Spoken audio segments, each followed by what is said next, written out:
Election committee నేడు ఢిల్లీలో భేటీ కానుంది. వివిధ రాష్ట్రాల్లో మిగిలిన లోక్సభ అభ్యర్థులను ఈ భేటీలో ఖరారు చేయనున్నారు.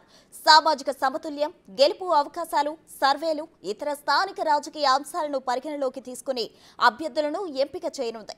ఈ భేటీలో తెలంగాణలో ఇంకా ప్రకటించాల్సిన 8 మంది అభ్యర్థులను కూడా ఖరారు చేయనున్నారు.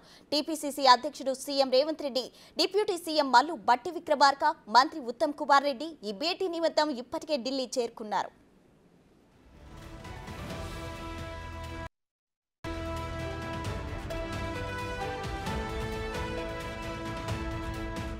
తెలంగాణలో 17 లోక్సభ స్థానాలకు గాను ఇప్పటికే తొలి జాబితాలో 4, రెండో జాబితాలో 5 స్థానాలకు కాంగ్రెస్ అధిష్టానం అభ్యర్థులను ప్రకటించింది.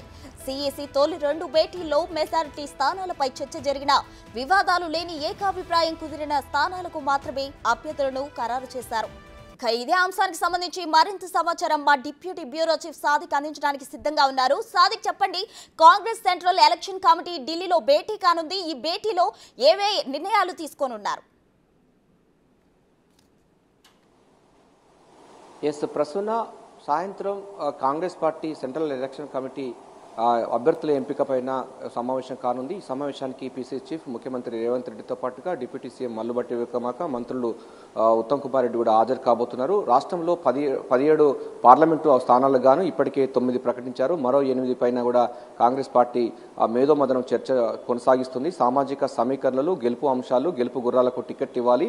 ఎందుకంటే 14 సీట్లు గెలిపే లక్ష్యంగా ముఖ్యమంత్రి రేవంత్ రెడ్డి దశల వారీగా పూర్తి స్థాయిలో తనకున్నటువంటి రాజకీయ పరిజ్ఞానంతో పాటుగా తనకున్నటువంటి వ్యూహాలను మరింత పదును పెడుతూ ముందుకెళ్తున్న సందర్భంలో మరో 8 స్థానాలకు గాను తీవ్రమైన పోటీ ఉన్న నేపథ్యంలో అభ్యర్థుల వడబోత కార్యక్రమానికి ఈరోజు సీఈసీ సమావేశంలో చర్చించి నిర్ణయం తీసుకునే అవకాశం ఉంది. ఈ రోజు కానీ లేకపోతే రేపు కానీ అభ్యర్థుల ఎంపిక కూడా ప్రకటన వచ్చే అవకాశం ఉంది. ఇప్పటికే చూసినట్టయితే 8 స్థానాల్లో 5ంటికి ఏకాభిప్రాయం కుదిరినా కూడా 3 స్థానాల పార్లమెంట్ స్థానాలకు మాత్రం చాలా టఫ్ కాంపిటీషన్ ఉంది. దీనిపైన కూడా కాంగ్రెస్ పార్టీ పెద్దలు అయితే చర్చలు కొనసాగుతున్నారు. ఉదాహరణకు ఖమ్మం జిల్లా సంబంధించినటువంటి పార్లమెంట్ సెగ్మెంట్కి డిప్యూటీ సీఎం మల్లు భట్టి విక్రమార్క సతీమణి నందిని కూడా పోటీ చేస్తున్నారు. అంతేకాకుండా పొంగులేటి శ్రీనివాసరెడ్డి వాళ్ళ తమ్ముడు కూడా ప్రసాద్ రెడ్డి కూడా పోటీ చేస్తారని కూడా ఆయన కూడా అనుకుంటున్నారు. దాంతో పాటుగా ఈ తుమ్మల నాగేశ్వరరావు అంటే 3 మంత్రులు కూడా తుమ్మల నాగేశ్వరరావు యొక్క కుమారుడు కూడా బరిలో ఉన్న నేపథ్యంలో చాలా టఫ్ కాంపిటీషన్ ఉంది. దీంతో పాటుగా నిజామాబాద్ సంబంధించినటువంటి సెగ్మెంట్ పైన కూడా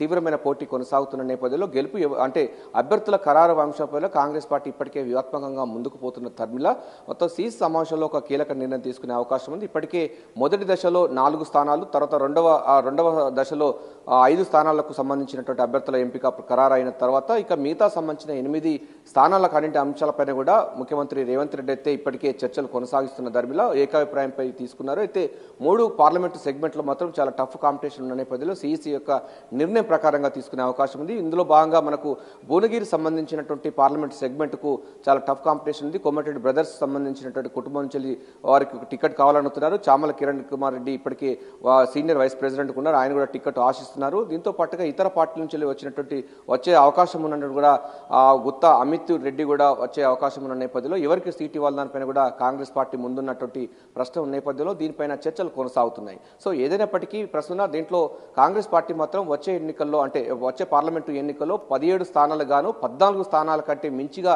గెలిచే లక్ష్యంగా ముఖ్యమంత్రి రేవంత్ రెడ్డి తన వ్యూహాలను పదును పెడుతూ ముందుకు పోతున్నాడు. అభ్యర్థుల ఎంపిక ఖరారు విషయంలో పారదర్శకంగా, అదేవిధంగా సర్వేల ఆధారంగా సునీల్ కనుగోలు ఇచ్చే రిపోర్టు, స్థానిక రాజకీయ పరిస్థితులు అన్నింటినీ కూడా బేరీజు వేసుకుని అభ్యర్థుల ఎంపిక ఖరారు చేస్తున్నారు. ఇప్పటికే 8 కూడా పూర్తి స్థాయిలో కూడా గెలుపు గుర్రాలకు టికెట్లు ఇచ్చినటువంటి కాంగ్రెస్ పార్టీ మరో 8 సంబంధించినటువంటి వారిపైన కూడా అభ్యర్థుల ఎంపిక పైన కూడా కసరత్తు ముమ్మరం చేసింది. అందులో భాగంగా ఈ రోజు సాయంత్రం జరగబోయేటువంటి సీసీ సమావేశంలో కీలక నిర్ణయం తీసుకునే అవకాశం ఉంది. ఎన్నికలు చాలా సమీపంలో ఉన్న నేపథ్యంలో ఇక గ్రౌండ్ వర్క్ చేయాల్సి ఉంది. అంతేకాకుండా వచ్చే నెలలో తుక్కుగూడలో భారీ బహిరంగ సభ ఏర్పాటు చేసి ఏఐసీసీ మేనిఫెస్టో తెలుగులో కూడా దాన్ని రిలీజ్ చేయబోతున్నారు. సో కాంగ్రెస్ పార్టీ ముందున్నటువంటి లక్ష్యాలు చూసినట్టయితే మన కాంగ్రెస్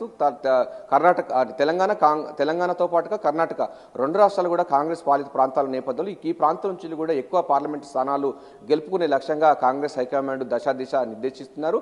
ఈ